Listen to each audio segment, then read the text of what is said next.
I have another video today. It's a book review of A Year of Forest School, Outdoor Play and Skill Building Fun for Every Season by Jane Worroll and Peter Houghton.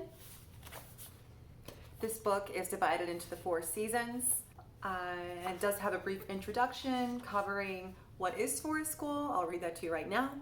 Forest School is defined by the Forest School Association as an inspirational process that offers all learners regular opportunities to achieve and develop confidence and self-esteem through hands-on learning experiences in a woodland and natural environment with trees.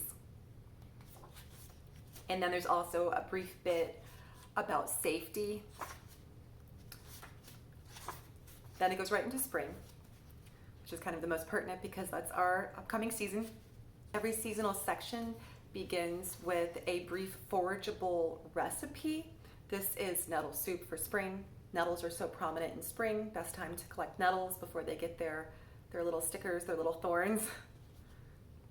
So a simple recipe for nettle soup, which obviously, disclaimer, you'll want to have an adult along with the child, making sure that they are indeed picking nettles, but I feel like that should go without saying. Then wood cookie man, this is just a simple idea to use a palm drill and some slices of twigs or sticks to make this little cookie man. My son and I have done this. A handsaw is also great for that one. Talks about making bramble cordage. And then the last part here, it has some games, seasonal games, Mammoth Hunter and Mouse, and it gives an idea of the age group for the games. The whole book is in black and white, by the way.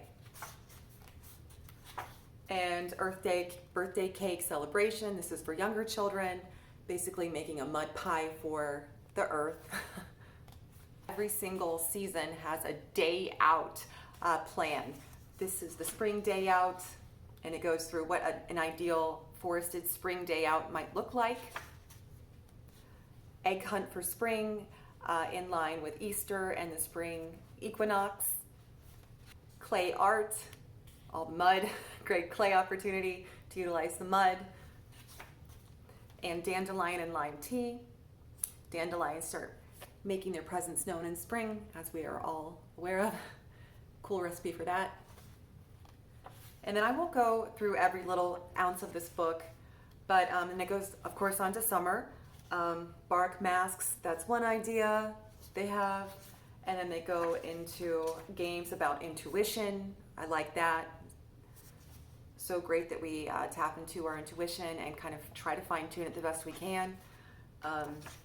Nature Watch explains what that is.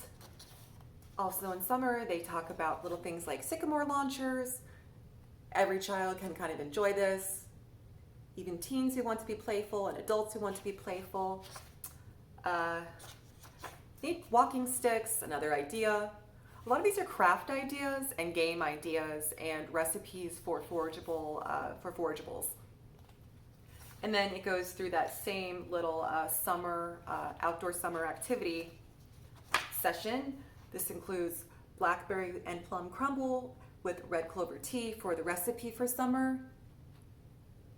Little black and white illustrations. Game of animal tag for younger children, and explains what that is. And then also for the craft, you can make a nature mandala in the summer. I've done this as well with my son and daughter. Super cool. Just find whatever found nature objects you can find in your area, twigs, pine cones, pine needles, etc., flowers, and make a cool mandala. Yep. And then you can also, what I did with my children is after we made the mandala, we then kind of destroyed it.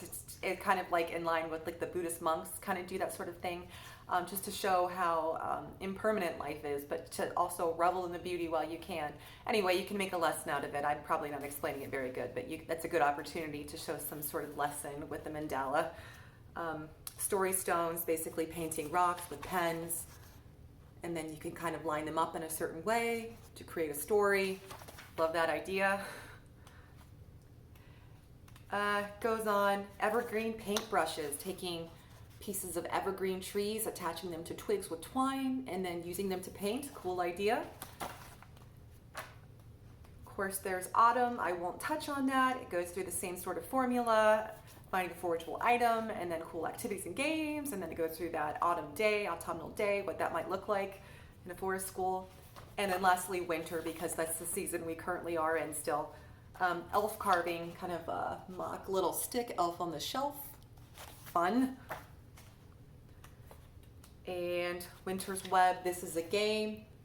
You take, what did they say? They say paracord. You can take some paracord, wrap it around trees, and invite the children to go through and explore the paracord web and see how they can get through it. Is it better to get through it quickly? Is it better to get through it slowly with perseverance?